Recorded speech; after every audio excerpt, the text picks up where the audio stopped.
Hello, my dear ones. Today, I will tell you a story from real life. The story of a man named Abasi. Life can be difficult, but sometimes, it becomes truly frightening. And it is in those very moments that strong souls are born. In 1955, Abasi was born in Africa. He was named Abasi, a name with the meaning God. He was born from God, with faith in his heart, kindness to people, honesty, and a great pure soul. His mother, Imani, lived with him in hunger and poverty, trying somehow to feed her son, while Abasi shared his food with her. Since childhood, he dreamed of saving money and moving with his mother to New York. When Abasi turned 19 years old, he met a traveler named James from New York in Africa, and they became good friends. Years passed, and when Abasi turned 30 years old, James thought and decided to invite him to New York, as he knew it was Abasi's dream. For Abasi's sake, James returned to Africa and offered to take him to New York, fulfilling his dream, and they went together. In New York, at first, Abasi worked, but he often faced deceit and difficulties at different jobs, because he was honest and kind, and people often let him down. To earn more, Abasi suggested to James, "You look for clients from New York, and I will be a guide in Africa." James gladly supported this idea, and they worked together, earned well, and learned from each other. But one day in Africa, James, the traveler, decided to walk alone and suddenly disappeared without a trace. Abasi searched for him for a long time, but he could not find him. After long searches for James, Abasi returned back to New York, as he already had such an opportunity. One day Abasi was passing by and decided to offer to show Africa to a street company, but instead of gratitude they beat him and robbed him. After this, he spent several years in bed from injuries and could hardly move, but with faith he stood on his feet again, also thanks to a friend whose contact James had left him. Abasi felt that one day he might lose contact with his friend James. Since childhood, Abasi understood, as he himself experienced hardships from an early age, that life is difficult and gives trials mostly to good people. But Abasi never thought that James would disappear without a trace and that he would truly lose his friend.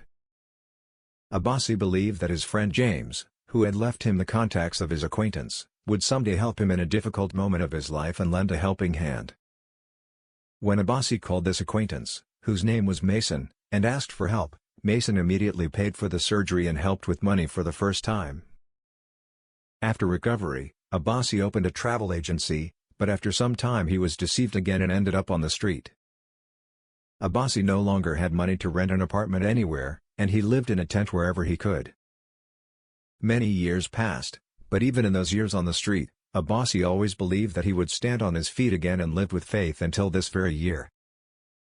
The year is 2025, and Abasi is already 70 years old. At 70 years old, Abasi sits on the cold asphalt on cardboard with a piece of bread, thoughtful, dreaming of sharing with his mother and waiting for his friend. People pass by without noticing him, but he blesses God, believes in the future and in himself. Abasi holds his last piece of bread in his hands and with faith looks with his eyes at the wet asphalt after the rain. Abasi dreams of sharing this piece of bread with his mother, who is no longer alive, and of seeing his missing friend James. His tears in his soul and in his eyes mixed as he remembered his mother and his friend James. Every heartbeat reminded him of losses and of hope that would never fade. Abasi remembered all the moments when faith helped him to endure. And even when the world seemed cold and lonely, he understood that the strength of the soul is stronger than anything. With every breath, Abasi felt that life goes on, and ahead awaits the light. His heart was full of gratitude, and he knew, faith leads through any trials. And even at 70 years old, he believes that he will surely stand on his feet and continue his business, working again as a guide, and everything will be fine. And after this, Abasi found peace and proved that faith lives even in pain. Soul cries, but you believe. This was a real story, told by a real person. Perhaps you've heard similar stories on other YouTube channels, but many of them are fake. Rewritten, taken from somewhere else. I created this channel to share the truth. I've met these people. I've listened to their stories. And I carry their pain in my soul. These are not just stories. They are living memories, which I now share with you. My dear subscribers, thank you so much for being subscribed to my YouTube channel and for watching my videos. Thanks also to my future subscribers, for being with me. Thank you for watching my real stories and for subscribing to my YouTube channel. Every new subscriber who watches and listens to my stories makes me realize that the truth should not remain in the shadows. Real-life stories of these people must not stay in the shadows. They should continue to live with you and with future generations. The name of my channel is Real Stories, because I share only true and real stories from the lives of different people. Stories that I have listened to, and that I still listen to today. But the main title of my channel, shown on the cover, next to the logo at the bottom, is Soul Cries But You Believe. The book on the cover of my channel is only a symbol of untold stories. It shows that every life is like an open page. These stories did not come from a book. These stories are real and true, from the lives of different people. These stories are true and real. Stories I have heard from real people. Stories that I continue to hear to this very day. And of course, I will keep sharing them with you and pass them on from generation to generation, so that you can listen to and watch every new real story, and give them the chance to go on living, to share them with friends and pass them on from generation to generation.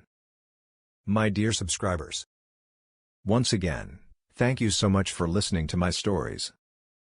Thank you for subscribing, liking and commenting.